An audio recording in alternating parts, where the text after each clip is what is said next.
Okay, so in the workshop today is this Seat Leon Cupra K1, and it is having a custom front mat intercooler installed by our Richard. Where have we got up to, mate? Oh God, it's stuck up on me. Straight in there. Straight in there. Straight in there. That's a big old core, mate. Yeah, it's what they in the VW scene, because we used to have a unit next door to Nicky Gower from Artec. Give him a little plug there, free of charge for him. There you go, Gower. Yeah, we worked next to him. He was doing a lot of VWs, and he was just starting into the 2.0 tfsis from the 1.8Ts when we first started. We did a little bit of development with him on front mount intercoolers. Admittedly, we don't do as many of these as we used to. Well, obviously being next door to Nick, but we still do get to see a few now and again. Basically, we take the original intercooler out because it's sandwiched between the aircon rad and the coolant radiator, which obviously sees higher charge temps. We take that out. You have to use part of the bracketry off the original intercooler because it mounts between the two and keeps them together. We take the core out of the middle and then use the bracketry to hold it all back together. A little bit of trimming here and there on the front panel, on the crash bar and stuff to get it in. Make some little brackets, obviously get all this all mounted in position, which is sort of where we are right now. And then we're going to make some custom hard pipes. As many of you know, with these systems, they're all pushed together and all snap fittings. Yeah. And what happens is they wear over time, they leak, and obviously the seals leak and things like that. So we sort of designed I'm not going to use the word kit because it's not a kit, they're all custom made each time to each car. We don't make a kit. But we take the aluminium hard pipe that comes down the side of the engine, we cut off the snap fitting off the end of that and weld a tail piece of alley onto that so that relieves that snap fitting. Come on, we'll get some photographs of that. We'll get some pictures. Come round the side, obviously round into the intercooler, we make one hard pipe for that. We make a second hard pipe that does a 180 and goes back to the original plastic pipe that comes up the front of the engine. That doesn't have a snap fitting on the plastic pipe there. So what we do, we eliminate all of them apart from the one on the turbo. Yeah. Just to obviously stop Minimises boost leaks. Minimises boost leaks and issues in the future, yeah. You know, people really like these kits. It obviously gives them a proper front mount in the sense that it's obviously right at the front and at the front of the bumper.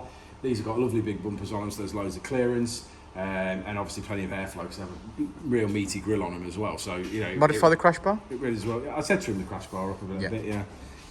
You know, people generally don't like that, I must admit, or some people don't like that. But my point is that the point of the crash bar is this point here, where it reduces and crumples down in the corner.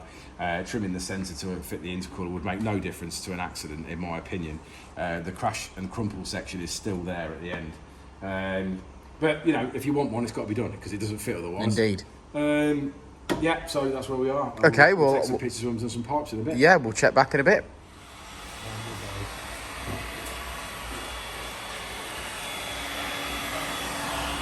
I like that a lot, Rich. I like that a lot. Yeah, so intercooler we're already mounting up earlier and done anyway, as we've already previously seen. We've made hard pipes coming off the original, so to say. If you can sort of go underneath and have a little look, you can see where we've obviously cut off the snap fitting off the end of the charge pipe off the turbo, welded a flared end into the end of that, obviously silicone off there, made a hard pipe up to the intercooler, and then obviously the same on the opposite side if you follow it around. Obviously comes off that, goes round, and then goes up to the standard charge pipe, obviously, which is a plastic one that fits there with a normal Jubilee clip. Just gets rid of all the snap fittings, plus obviously gives you a true, in my opinion, front mount intercooler. Yeah, looks awesome, man. So, looks all good, it's all nice, and we'll get the bumper back on. Yeah, let's get the bumper back on and let's have a look what she looks like. Yeah, we'll do.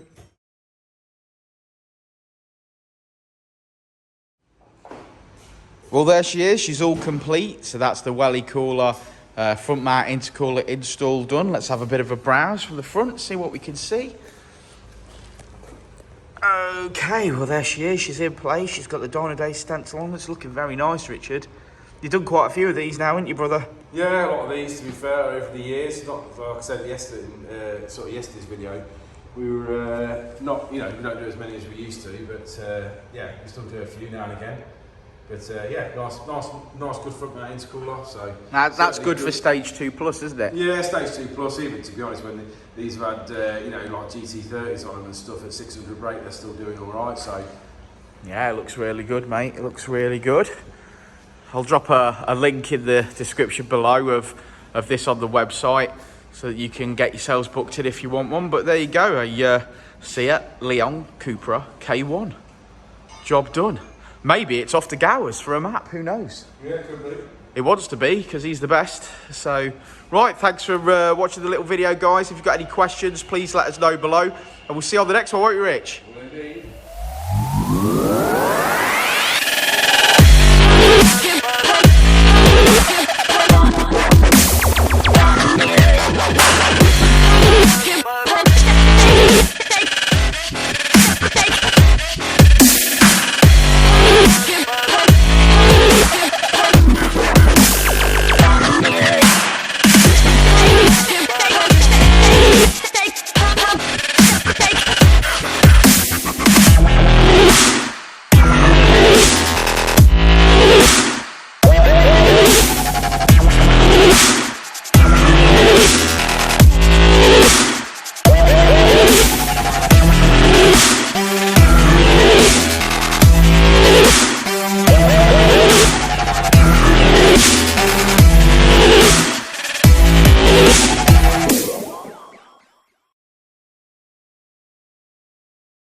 Before and I'll say it again.